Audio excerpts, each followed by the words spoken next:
Alright everybody, hello. My name is Henry Huffstetter. I'm from Glencoe and I'm in 9th grade and I am a beginning blacksmith. I figured it'd be pretty cool to show everyone how to forge a little leaf like this that you can keep on your keychain.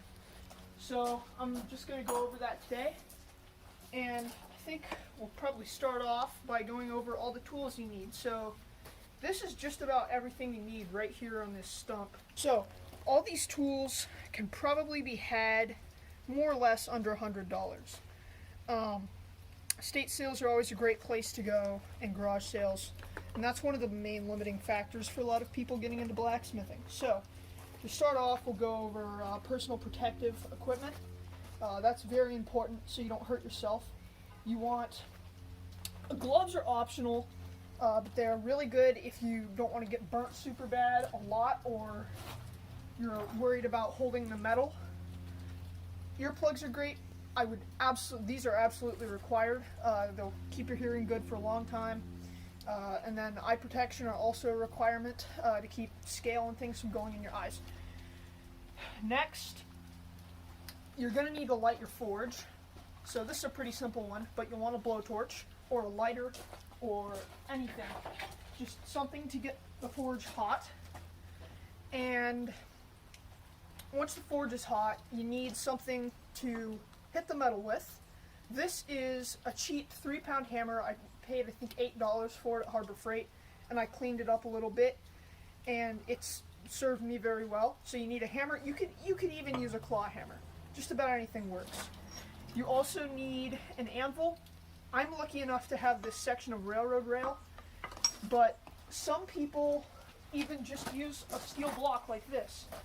This is enough to hit steel on and move the metal.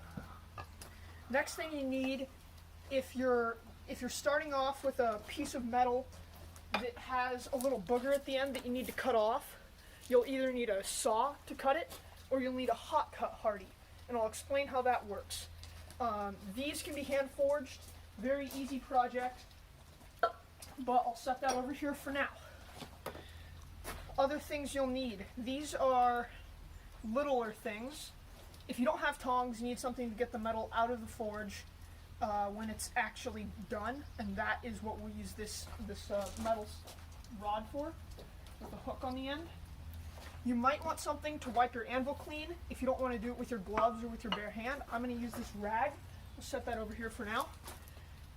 This is very important, a little brush. This is a cheap barbecue brush that I found at Harbor Freight as well. This is great for getting scale off of your piece, and I'll explain more about that once we're at that stage. 2 pairs of pliers. You do need 2 so you can bend the little round on the end of the leaf. It will make more sense once we get there, I promise. Now, 2 more things actually that are very important. You need a little bench vise. Maybe you could rig something up with vice grips and clamp it to a table, but I have this out here. I'm very lucky to have it, so I'm going to use it. This little bench vise here, that's all you need, something to hold the steel. You also need a forge. Now, this is a beautiful forge. It's a Johnson Gas Appliance Company forge from, I'd say, the 70s, and that thing works amazingly. But over here, I have a little forge that I've made out of a piece of fire brick and a coffee can, and this will get more than hot enough to make a leaf. You might want it to be a little bigger, but that is very inexpensive and a great way to get started. So those are probably all the tools you'll need. All right, so I got my glasses and hearing protection on, and the forge is hot. I am very lucky to have this thermometer. And you can see it's at about 1700 degrees, and that's hot enough to forge most things.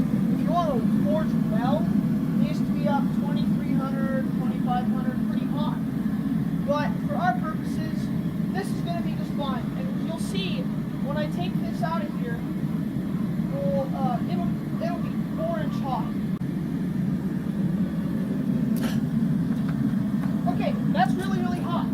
So we're going to put our hot cut hardy in there. We're going to cut the end off of this piece of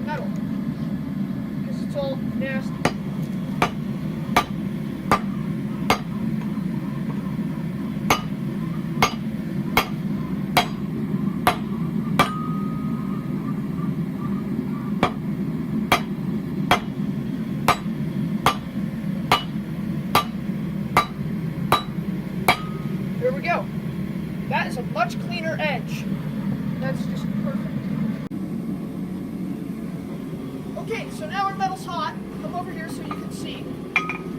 And what we're gonna do is start making a point on here. So I'm gonna bring it to the far side of the anvil and slide my hammer down like so. Do it on all four sides. Now, we've already lost a lot of heat because I'm talking, but if you hit it hard enough, long enough, it will taper down to a sharp point. Woo, that's burning my hand. Ouch. Whew.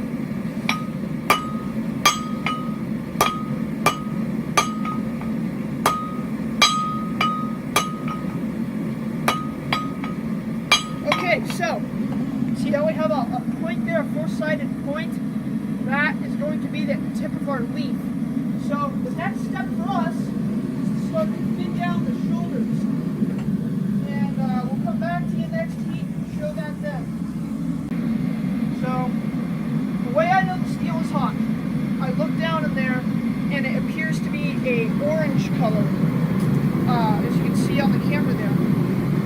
And once it's that glowing orange, then I know it's good to go. If you want a heat that will last longer, wait till it's a bright yellow. Trick is, once it's at that yellow, it can become too hot and melt. And if it melts, you can burn yourself really badly because slag will fly everywhere. So you got to be careful of that. Alright, we're going to take a heat now. Okay, so we're going to start isolating out the shoulders. We're going to take it over to the far side of the anvil. Yep. I had a little mishit there, so that's okay. We're going to thin the metal down. So, and then we're going to do that on two sides of the steel. Only do it on two. So, I'm going to continue thinning this down. Make sure I have some nice, clean shoulders, like so.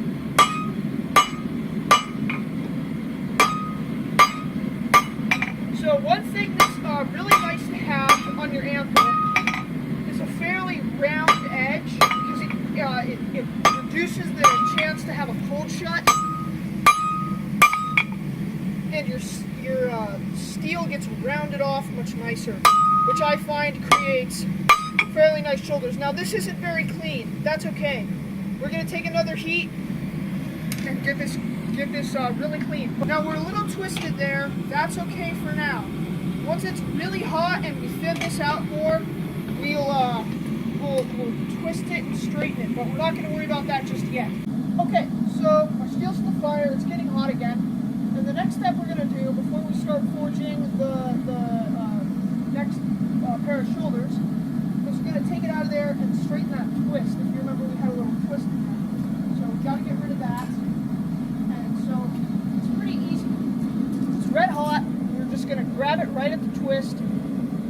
And it takes a little bit of strength, but it's pretty easy really. And you just bend that back. And once you get it to right about there, you can probably fix the rest of that with just a hand hammer. Okay, our steel is hot. Again, come over here, fix that twist that we almost eradicated. Not quite. That's pretty good. So now we'll go over to the other side of the anvil, take a little bit of distance and make sure the other shoulder is facing up. And then we'll start forging in our next set of shoulders. Now we're losing heat fast here, so we gotta work quick.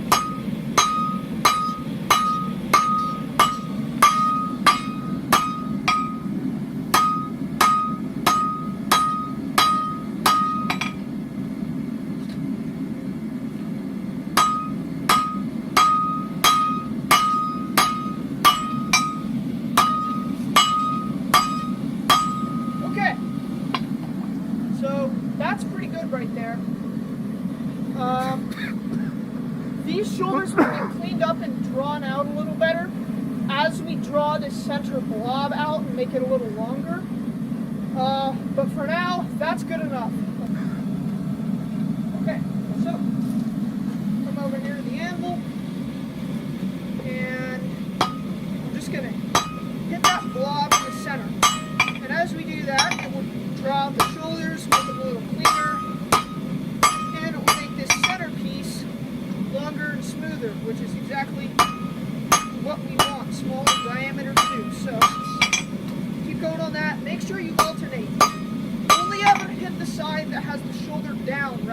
So I would hit here. I would never hit it like this. Always have one shoulder hanging off one side of the anvil. And that's why the shoulders face opposite directions. One is up and one is down. Whoop, little mishit, little mishit. So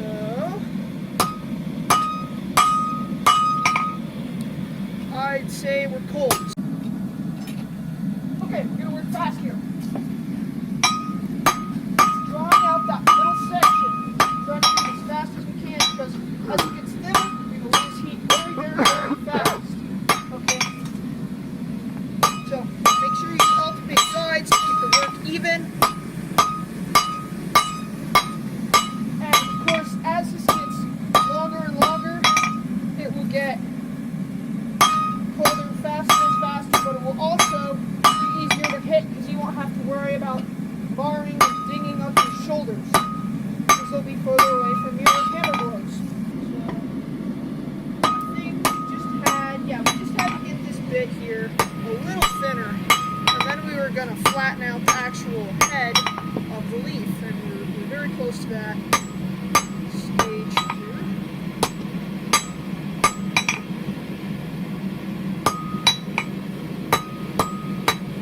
Yeah, okay, that's what we'll do next. We'll get this hot and flatten out the head.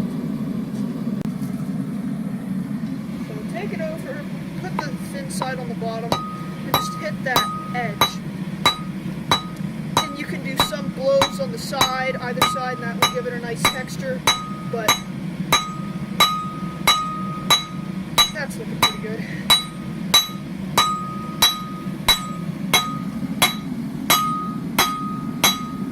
From my experience, thinner generally the better with the leaf.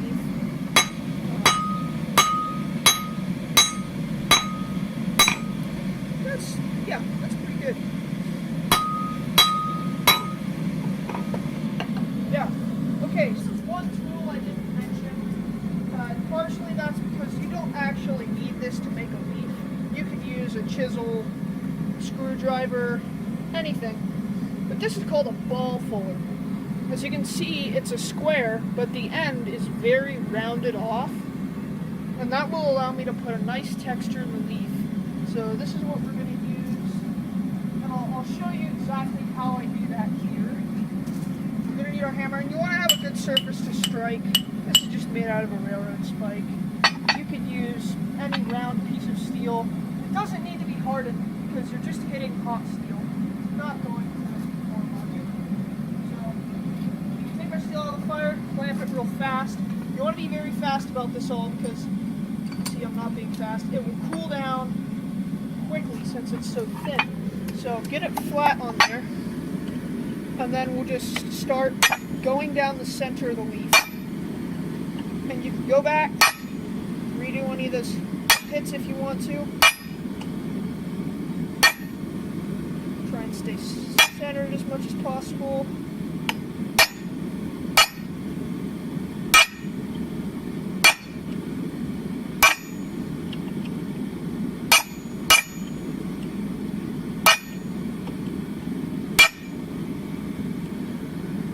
Okay, so that's our center line done.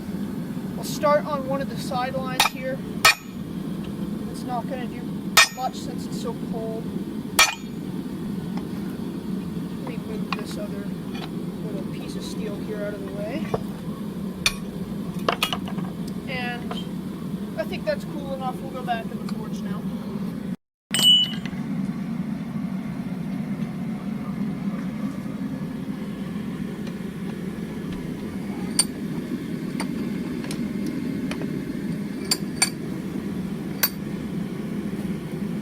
Okay.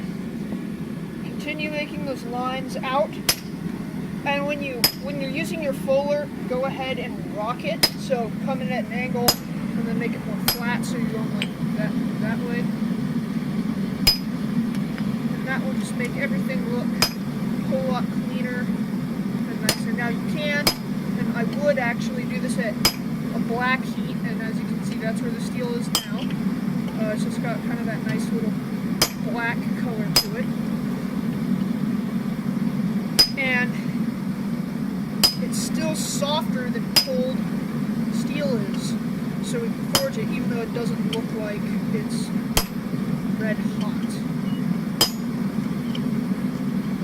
And as you can see, I'm doing this, I'm only going to do 3 veins on each side of the leaf, and it just gives it a really nice kind of texture and look to it.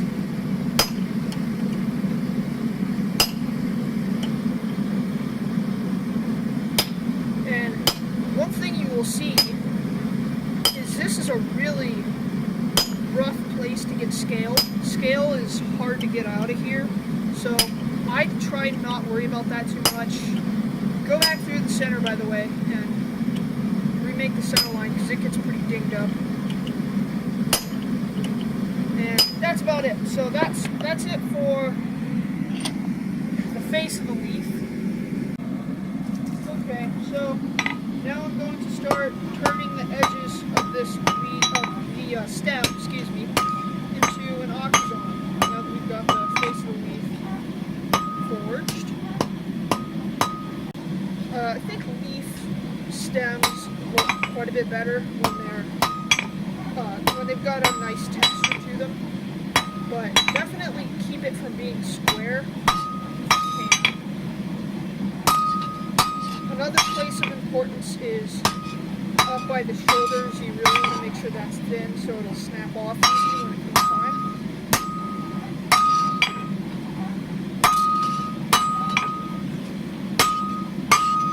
Okay, and that's right about too cold, I think, so we'll put that back in the forge. Okay, now, this is where one of your pairs of pliers comes in. So, actually, maybe even 2. Grab yourself some pliers and take your piece out of the forge.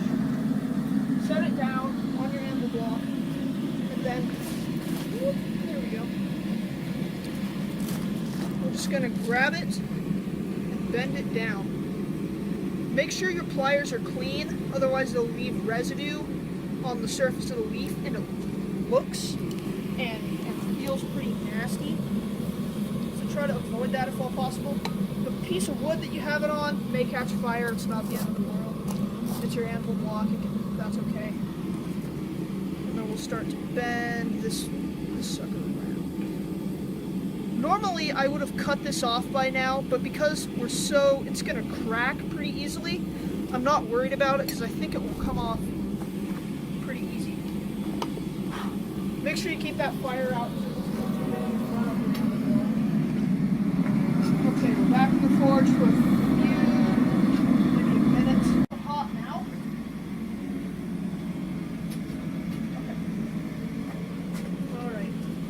So set this on the anvil block, and you can see all the oxides and things that are forming on the face or on the surface of this metal. That's okay. That will all come off later. Don't worry about that just yet. And we'll continue bending this around. And at this point, you don't have to do it this way. You can do it by cutting it off just fine. You don't have to have a whole thing. It's not required for this project. But I'm just going to use it to round this out and make sure it's pretty good.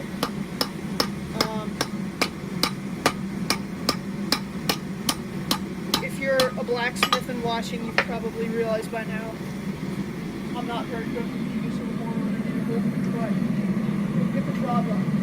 Okay, we're going to take it, put it on that crack because I want it to be a clean cut, and we'll just give it a good hit 2 or 3 times there, and it's off. That didn't fly at all. I got lucky there. And then we'll take our hot piece of steel, and just because it's hot, we know it is now, we'll put it in the quench. This quench is water. And you really shouldn't quench anything, especially if it's hardened steel and water, because it will cause the steel to be brittle and it'll crack. And you don't want that happening. So use oil. You can use just about any form of oil that will accomplish the task. I use just cheap canola oil that I found in the store. So it really doesn't have to be fancy. I'll open up the forge now. Alright, so I'm going to take this out of the notice it's not hot all over. The hottest part is just the tip here, and that's solely because it's exposed to the fire. It doesn't have to be that hot. If you're just going to bend the metal, it can actually be fairly close, surprisingly close. So I'm going to try and take this out of here. This is where I really wish I had a fair car. This could be a bit of a nightmare to obtain. That was fun.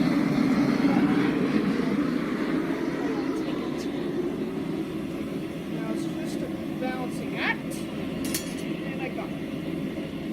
So we'll grab this and make a loop. I really wish that end wasn't as jagged as it was, but we'll clean that up with a hand file in a second. Now this loop is smaller than almost any leaf I've made in the past, but that is a-okay because this piece is very thick and it won't crack and break as easily, which is a nice thing.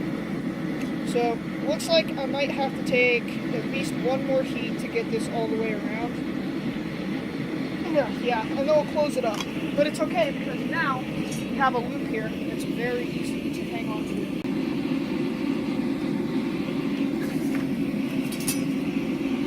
Obviously that doesn't quench it all the way when I do that, but it makes it so if I step on it or something, I would get burnt. Not as bad.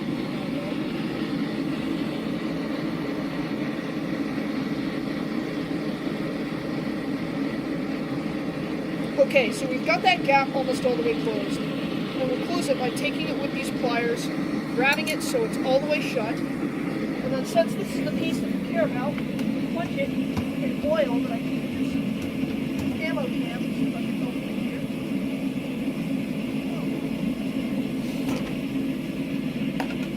here. And this will shut it all because it's hot. This isn't very hot, so it's not going to. Now stick it in the water.